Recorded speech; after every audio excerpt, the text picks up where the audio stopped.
Hey, good afternoon. It's Pete from FigLife.com, and today I'm going to look at a fig called Ischia Black. Alright,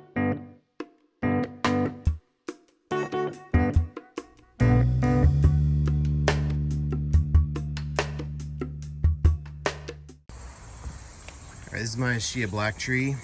It's right here off the edge of my deck. I've had it for 3 years, and you know, the first year I think I was real close to getting rid of it because it has a reputation for producing a lot of or having a lot of FMV issues, fig mosaic virus. And you know, there's still some issue with that occasionally on my tree. Some of the leaves, you know, just don't have a good shape to them. You know, possibly affects growth a little bit, but it hasn't been a significant issue for me. And although it's never gone, it just doesn't significantly affect the growth or production of the plant, I don't think. So I haven't really considered the FMV problem, the FMV issue a problem with this tree, and I continue to grow it, and it produces quite a few figs for me. I probably get more figs off the Ischia Black tree than any of the other Black Madeira type trees.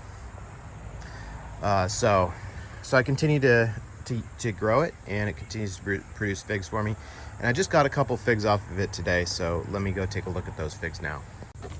All right, so these are the Ischia Black figs, and you can see they're not perfect. I got some cracking. This fissure here on the skin has really turned into a rather large crack. And then also I'm getting some splitting here in the eye, and same thing with this one. It hasn't rained a lot. We did get quite a bit of rain a few days ago, but since then it hasn't rained a lot. And normally I try to, you know, if I have a damaged fig, I usually don't do a review using that fig. I'll usually wait until I get like a nice fig to do a review. But also, you know, I think it's important to show what is representative of the variety, and not just show always like the absolute best, most perfect fig, because really people are trying to understand, do I want to grow this fig or not? And if you're just showing the 1 out of 10 or 20 figs that's good, but the other 20 are not good, you know, I don't really know if that's doing people a big favor. And so I decided to go ahead and take a look at these figs, because these honestly are pretty typical of what I get off of this variety. You know, it looks like these would have done better with a little more time. In fact, I got a little bit of latex off this fig here when I picked it. So clearly this could have been ripened more. But the reason why I don't leave these on is because I'm dealing with issues like the splitting here. You know, there's some splitting here, some splitting on the eye. Same thing with this. I had to pick it because it split open since the last time I looked at this fig yesterday. And this actually does feel pretty soft. I didn't get any latex off the top, so this had to be picked.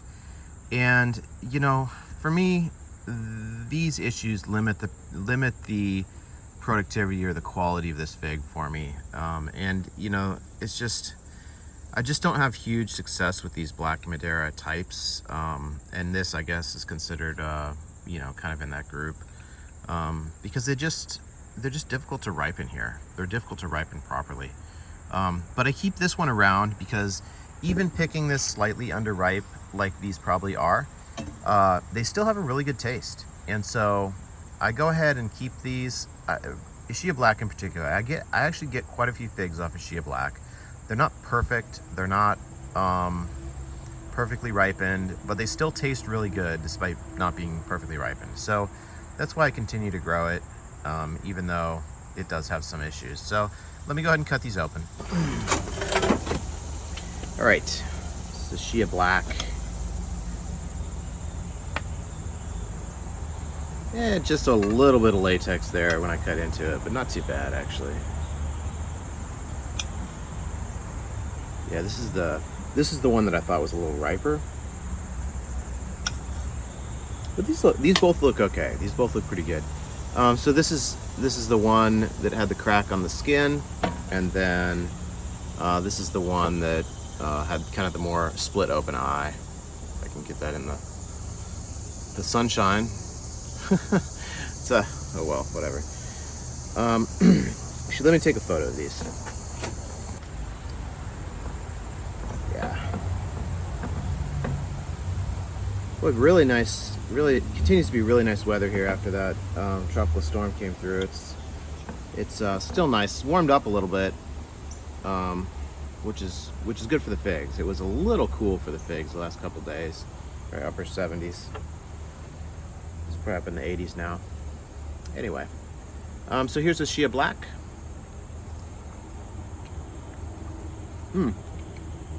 Yeah, really good. Yeah, really nice sweet berry flavor.